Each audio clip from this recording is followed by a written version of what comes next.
The crucible, when training dies. The moment the lie ends. The first thing Kyle noticed was the smell. Not cordite, not sweat. Diesel, old, oily, human. It didn't belong out here. They had been moving for hours. No, longer than hours. Time had stopped behaving. Through fractured terrain where stone-cut pads roar and the wind carried nothing but dust and cold. Load straps had eaten into muscle.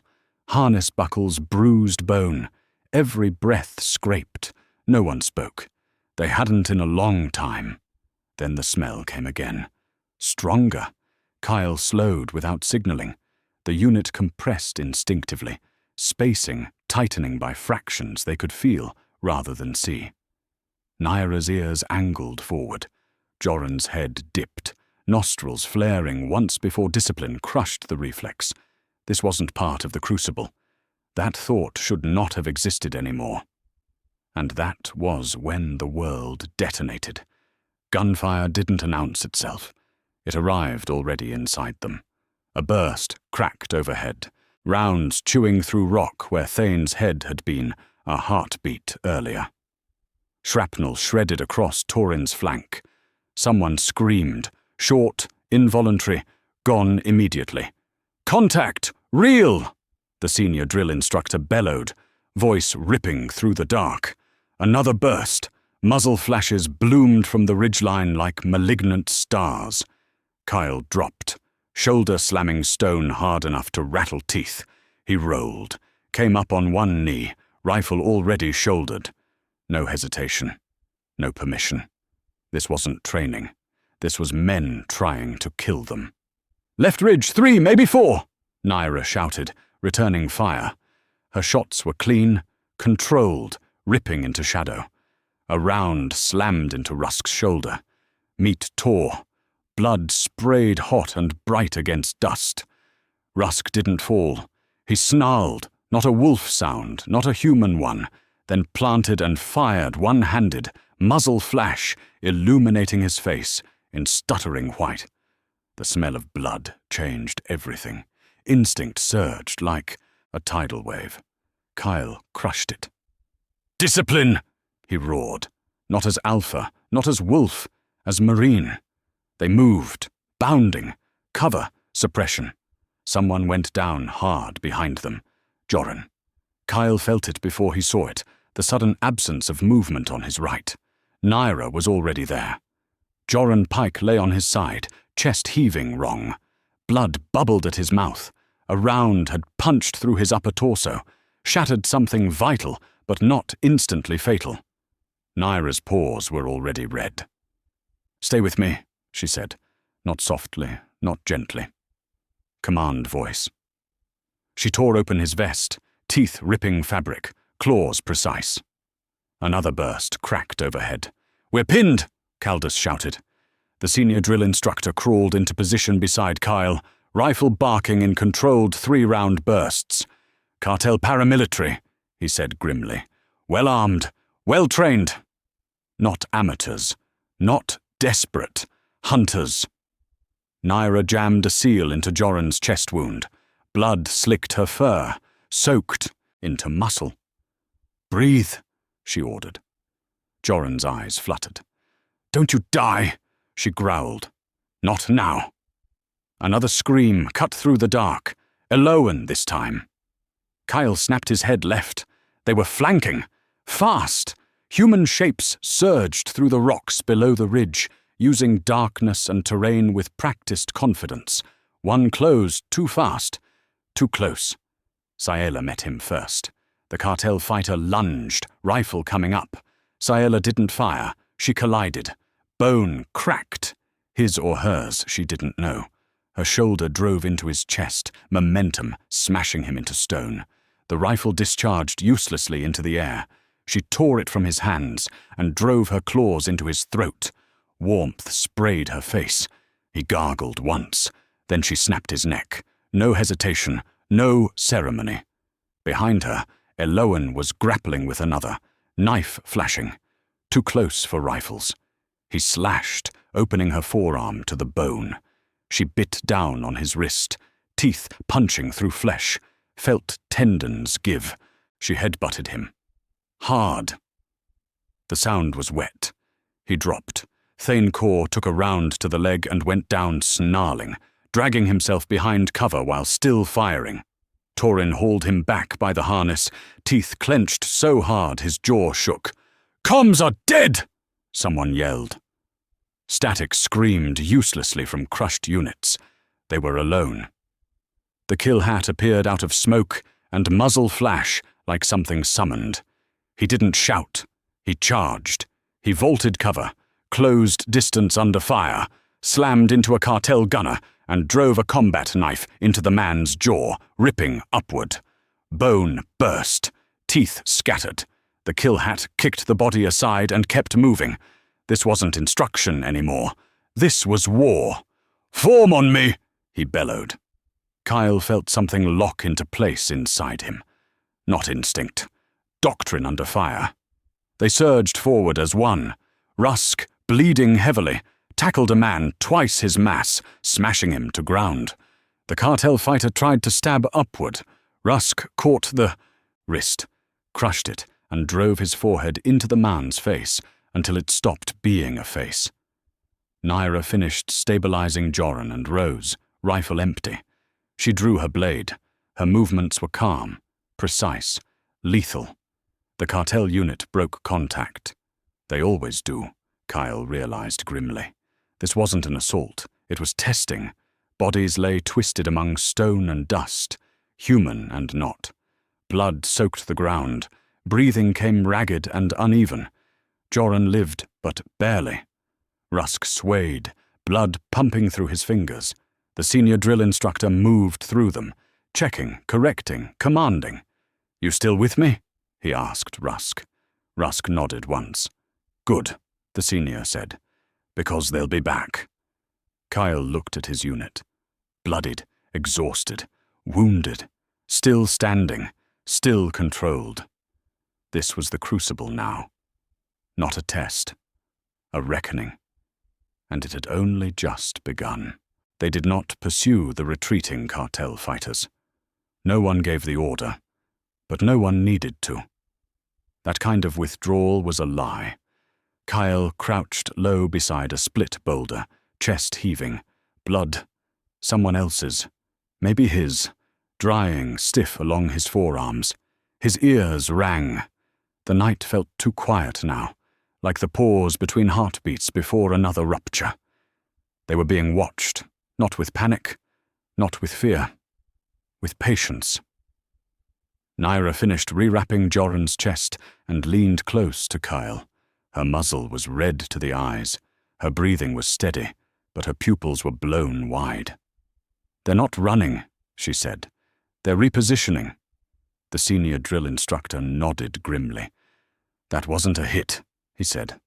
"That was a probe." The kill hat wiped his blade on the dirt and slid it home. "They wanted to see what you'd do when it was real," he growled. They got their answer. A distant engine coughed, then another. Low. Diesel. Unmasked. Kyle felt the ground vibrate faintly beneath his pads. "Vehicles!" Joran rasped weakly. Naira pressed him down. "Save it!" The senior looked toward the ridgeline, jaw tightening. "They're committing." The second engagement didn't come from one direction. It came from everywhere. Gunfire erupted downhill, uphill, and flanking left almost simultaneously. Tracer fire streaked across the darkness, ripping through scrub and stone. Something exploded behind them, an IED or RPG impact, throwing dirt and fragments into the air. Calder screamed as shrapnel punched into his leg. Torin dragged him clear, but another burst cut them off. "We're boxed!" Torin shouted. Kyle stood into fire long enough to assess, and nearly paid for it. A round grazed his neck, heat slicing fur and skin. Pain flared white. He didn't drop. "Form triangles!" he roared. "Interlock fields!" They moved. Not fast, not frantic. Correct.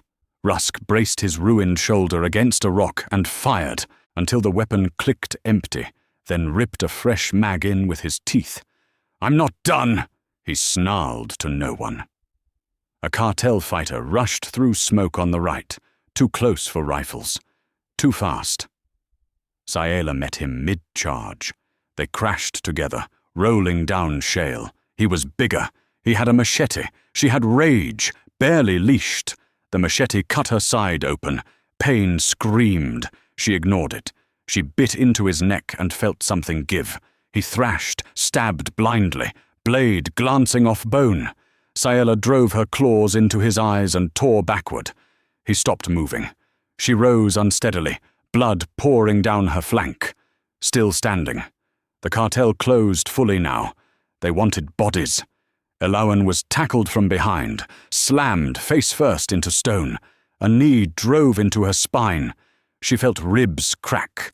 She rolled instinctively, almost lost control, then forced it back. Discipline. She hooked the attacker's arm, twisted hard, felt the joint rupture, then crushed his throat with the butt of her rifle. He convulsed. She didn't look at him again. Thane Kor fought on one leg, braced against Torin's shoulder, firing and then smashing forward with the rifle like a club when ammo ran dry. Someone grabbed Naira from behind. Wrong mistake. She dropped low, twisted, snapped the man's elbow backward until bone pierced skin, then drove her blade up under his chin. Blood flooded her pores. She didn't hesitate. She didn't hesitate once. Kyle heard the sound before he saw it. A wet, hollow crack.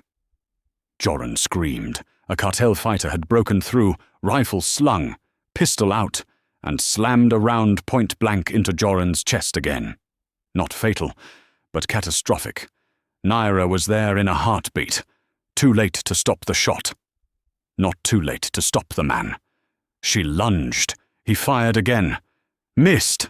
She collided with him full force, both of them crashing into stone. The pistol skittered away. He reached for a knife. Naira took it in the shoulder. Didn't slow. She wrapped her jaws around his throat and ripped. Blood sprayed hot across her face. He gurgled, hands scrabbling uselessly at her fur, then went slack. Naira stood over him, shaking, soaked, eyes wild. Then she closed them, breathed, reined it back in. She turned to Joran. He wasn't moving. For a moment, just one. Panic clawed at her chest. Then training took over. "Don't you die!" she snarled, hands already working, blood slick and everywhere. The corpsman slid in beside her, silent, fast. "Pulse weak," he muttered. "Still here." Barely. The kill hat charged again, this time with Kyle at his shoulder. They moved into the cartel line like a blade.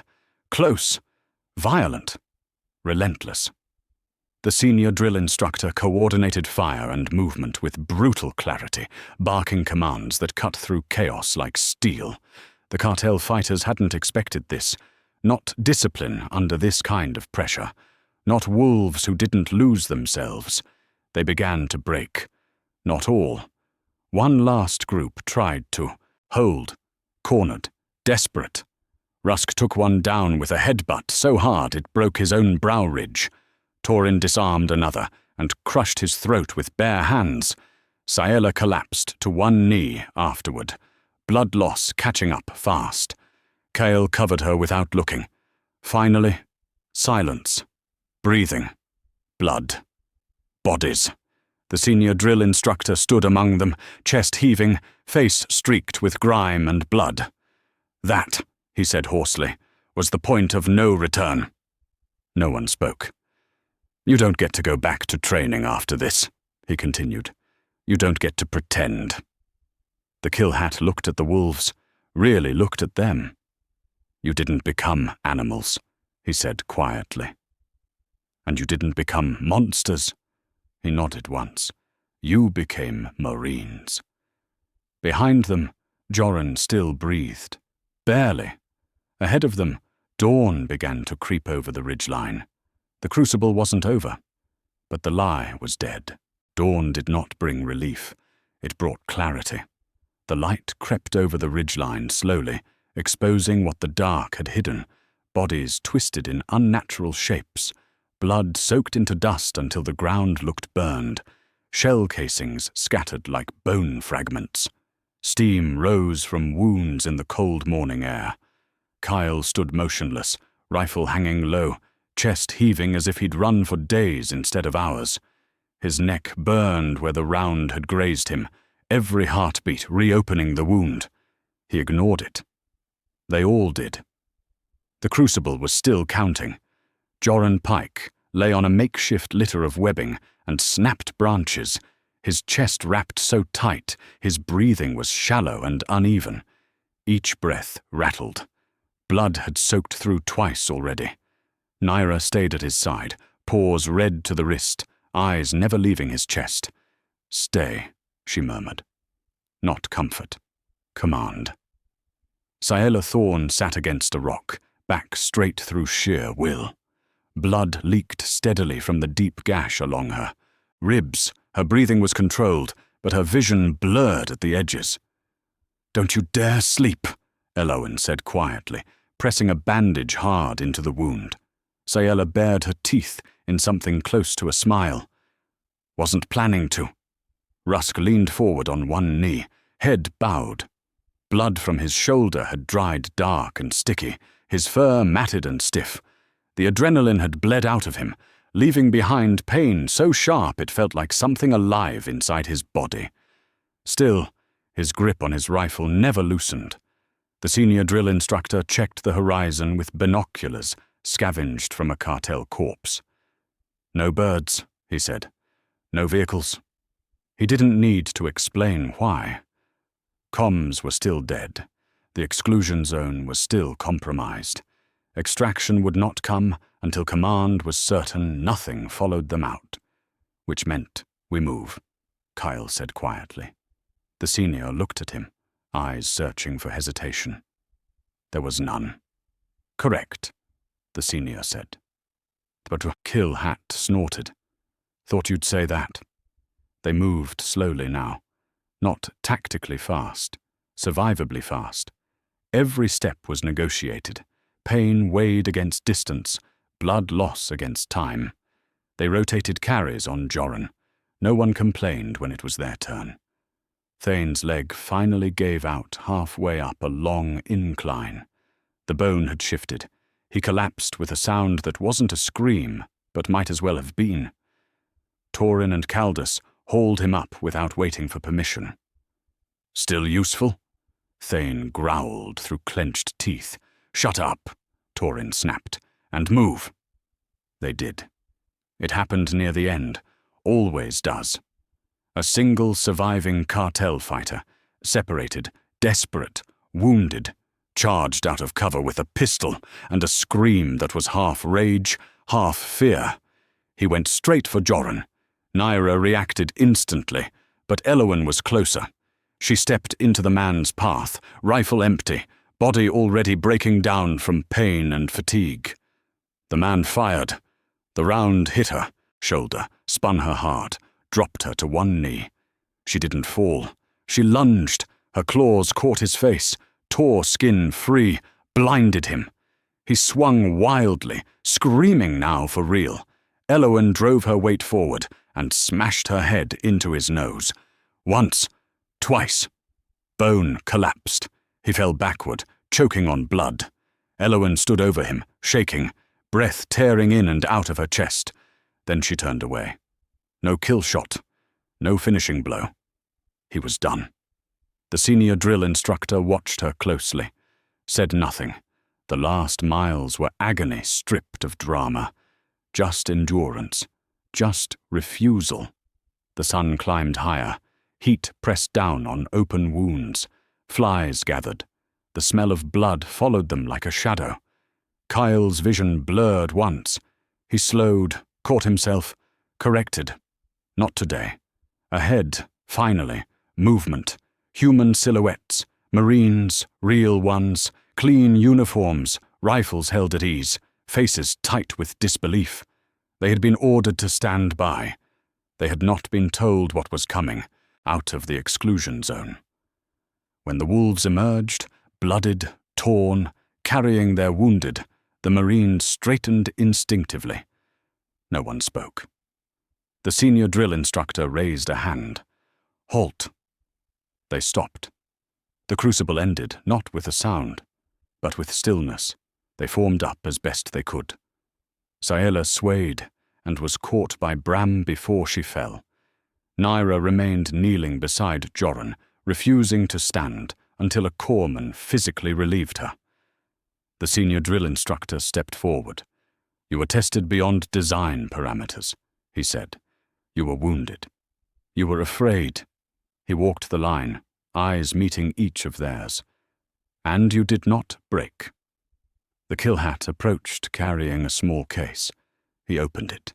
Inside lay 16 eagle, globe, and anchor emblems. No shine, no ceremony, just weight. He pressed the first into Cale's harness. "You earned this when you chose discipline over instinct," he said. One by one they received them. When he reached Naira, he paused. "You chose restraint," he said quietly. That saved a life. When he reached Elowen, he looked at the blood still seeping from her shoulder. "You chose mercy," he said. "That saved you." No speeches, no applause, just acknowledgement. As medevac finally arrived and the wounded were loaded, Cale looked back once, at the ground where blood still darkened stone. They had come here as wolves learning control. They left as Marines who understood the cost of losing it. The crucible had not made them stronger. It had shown them what strength actually was. And it had taken its payment, in blood, in scars, in the knowledge that nothing after this would ever be simple again. They expected pain when they woke. Pain was familiar. Pain was honest. What they were not prepared for was how fast it left, and how much that unsettled everyone else. The recovery bay at Fort Durance was quiet in the way only classified places ever were. No windows, no clocks, just white light, reinforced canvas, and the low mechanical hum of systems designed to monitor bodies that should not exist. Kyle came back first, not because he healed fastest, because his mind never truly shut down. He lay still, eyes closed, listening to the heartbeats around him. 16, -1. Joran's rhythm was gone, removed to a deeper facility. His own wounds were already knitting. The bullet graze along his neck had sealed into smooth, unbroken skin overnight. The cracked ribs ached for an hour, then didn't. By the second day, the ache was gone too, replaced by a faint pressure, like memory rather than injury. Naira sat up on the third morning and flexed her hands. The deep lacerations that had soaked her fur during the firefight were gone, leaving faint silver lines that would fade entirely by week's end. A Navy corpsman stared at her chart, then at her hands, then back at the chart. "That's not possible," he said. Naira met his eyes, calm, unapologetic. "It is for us." Rusk was walking within hours of surgery. The round pulled from his shoulder had left a cavity that should have taken weeks to close. It took 3 days. Broken bones snapped back together under their skin like rewinding time. Shallow cuts vanished in hours. Knife wounds sealed before the blood finished drying. The medical staff logged everything, said nothing, watched them like unexploded ordnance. Saela's ribs healed wrong, and she refused correction.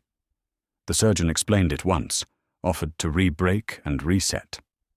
Saela looked at him like he'd suggested cutting out a lung. "No," she said. "That's how I learned." The surgeon didn't argue.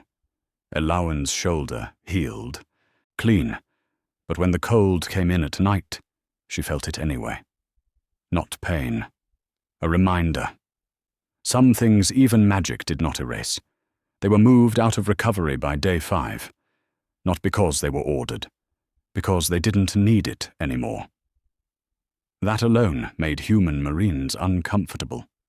They walked through Fort Durance in uniform, custom-fitted utilities woven with reactive fibers that stretched and contracted seamlessly with partial shifts. Boots reinforced at the seams, sleeves designed to tear only when allowed. They passed a human platoon drilling. Every voice stuttered, commands slowed, eyes tracked them openly now, no effort to hide it. Not fear. Something worse.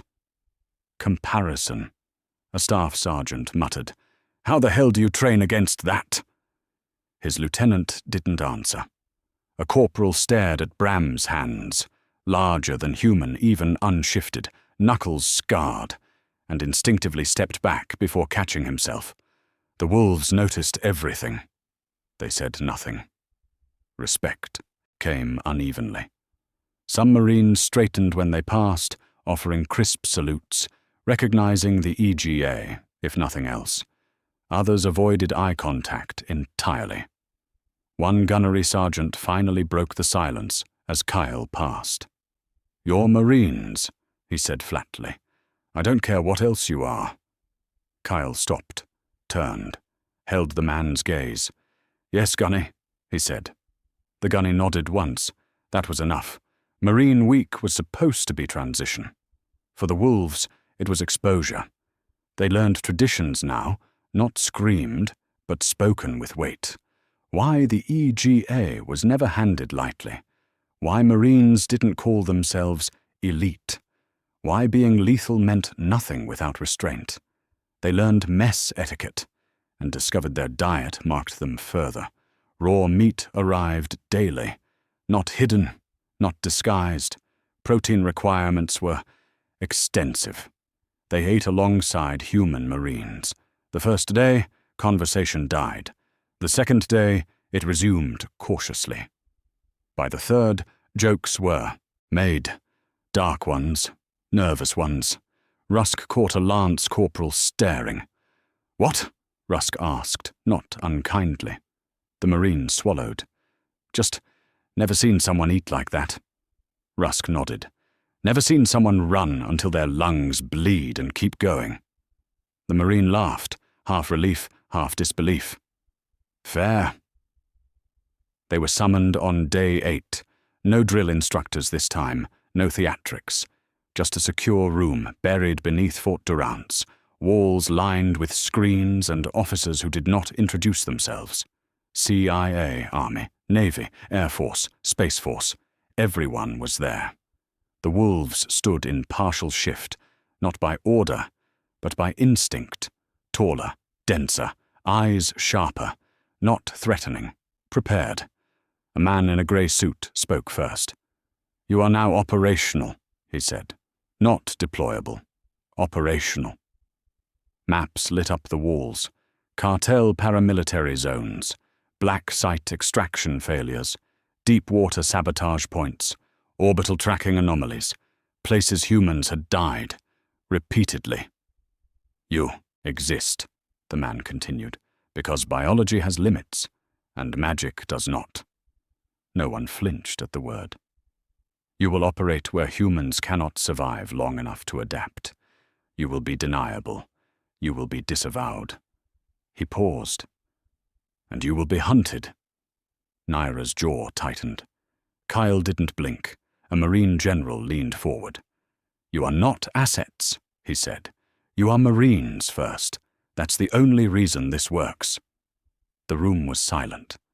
Then the screens changed, projected casualty rates, projected mission durations, projected survival curves. The numbers were ugly. Even for them. The realization. Training was mercy. That night they gathered alone. No cameras turned off, but no one interrupted. They sat in a rough circle, half-shifted, the pack bond humming low between them like static before a storm. "They weren't afraid of us," Sayala said quietly. "They were relieved," Thane replied. Naira stared at the floor. "Because now they don't have to go." Silence followed. Then Eloan spoke. "Training hurt," she said. "But it ended. Rusk exhaled slowly. What's coming doesn't. That was when it settled in. The crucible had been controlled. The blood had been measured. The enemy had been accidental. What waited beyond Fort Durance would be intentional, adaptive, prepared, and far worse. Kyle felt it then. Not fear, but something colder. Understanding. This place, he said, voice low, was the safest ground we'll ever stand on. No one argued. By the end of Marine Week, they were no longer recruits. They were not celebrated. They were assigned. Their names remained their own. For now. Call signs would come later, earned under fire. They could shift when ordered. Partial for combat. Full for recon. Human when precision mattered more than strength. They were wolves. They were Marines. And they were about to be unleashed into a world that had no idea what it had just agreed to use.